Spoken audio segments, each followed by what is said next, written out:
नमस्कार दोस्तों। आज मैं किसी पार्टी के खिलाफ बात करने नहीं आया हूं, खास तौर से बीजेपी पार्टी के खिलाफ तो बिल्कुल भी नहीं, जिसको मैं वोट करता हूं। आज मैं आया हूं एक लॉजिकल सवाल के साथ में, जो हर एक हिंदू को खुद से और बीजेपी पार्टी से करना चाहिए कि क्या बीजेपी हिंदुओं के नाम पर चुनाव जीतकर काम किसी और के लिए करती है। जब भी कोई चुनाव आता है तो एक मुद्दा बहुत गर्म हो जाता है। मंदिर, मस्जिद, धर्म को खतरा, हिंदू एकता, लव जिहाद, और कहीं ना कहीं ये सारे मुद्दे एकदम सही हैं, लेकिन ये सारे मुद्दे बीजेपी को सिर्फ चुनाव के वक्त ही याद आते हैं। ना चुनाव से पहले इनके ऊपर कोई काम किया जाता है, ना चुनाव के बाद। इन सब का जिक्र करके हिंदू भावनाओं को जगाया जाता है, उन्हें डराया जाता है। और जब चुनाव जीत जाते हैं तो क्या हिंदुओं के भविष्य, उनकी तरक्की, उनकी सुरक्षा के लिए कोई काम किया जाता है? तो जवाब है नहीं।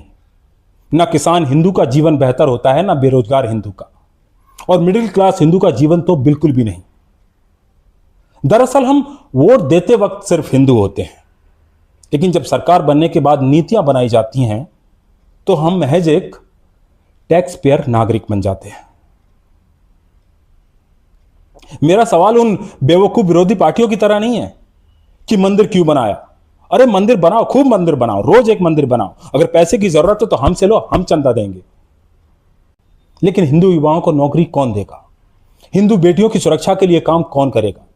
हिंदू घरों में महंगाई कम कौन करेगा? मिडिल क्लास की तरक्की और उसके वेलफेयर के लिए काम कौन करेगा?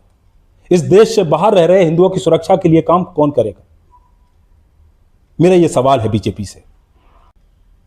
शिक्षा और स्वास्थ्य जो इतना महंगा हो गया है, इसके बारे में कौन सोचेगा? क्या वो हिंदुओं पर बोझ नहीं? और मेरा सबसे बड़ा सवाल आज भी यही है कि बीजेपी असल में काम किसके लिए करती है? उन समुदायों के लिए जो खुलकर बोलते हैं कि हम ना बीजेपी को वोट देते हैं ना देंगे, लेकिन फिर भी जब भी कोई योजनाएं या नीतियां बनाई जाती हैं तो सारा का सारा फायदा उन्हें पहुंचाया जाता है। और हिंदू को कहा जाता है कि तुम चुप रहो, अभी देश खतरे में है। दरअसल हिंदू वोटर थोड़ा सा भावनात्मक हो गया है। वो भावनाओं में आकर बीजेपी को वोट दे देता है, और उसके पास अभी इसके अलावा कोई विकल्प भी नहीं है, क्योंकि दूसरी पार्टियां तो बीजेपी से भी कई गुना ज्यादा बेकार हैं। इसीलिए सनातन के नाम पे हिंदुओं को मैनिपुलेट करना बीजेपी के लिए आसान हो गया है। लेकिन चुनाव जीतने के बाद जो उनको वोट नहीं करते, उनके लिए काम करना बीजेपी की कौन सी मजबूरी है, मुझे यह समझ में नहीं आता। मेरा यह वीडियो बीजेपी के खिलाफ नहीं है, बल्कि उनकी बेहतरी के लिए है, और हिंदू वोटरों के आत्मसम्मान और उनके बेहतर जीवन के पक्ष में है। धर्म हमारी पहचान है, and we are really very proud of that. But महंगाई, बेरोजगारी, सुरक्षा और भविष्य, ये सब हमें उनसे सवाल पूछने पर मजबूर कर देते हैं जिन्हें हम सत्ता में लेके आते हैं। तो अगली बार वोट देने से पहले भावनाओं में आकर नहीं, हिसाब मांग कर वोट कीजिए, क्योंकि अगर आप सवाल नहीं पूछेंगे तो हर बार ऐसे ही इस्तेमाल किए जाएंगे और उसके बाद भुला दिए जाएंगे।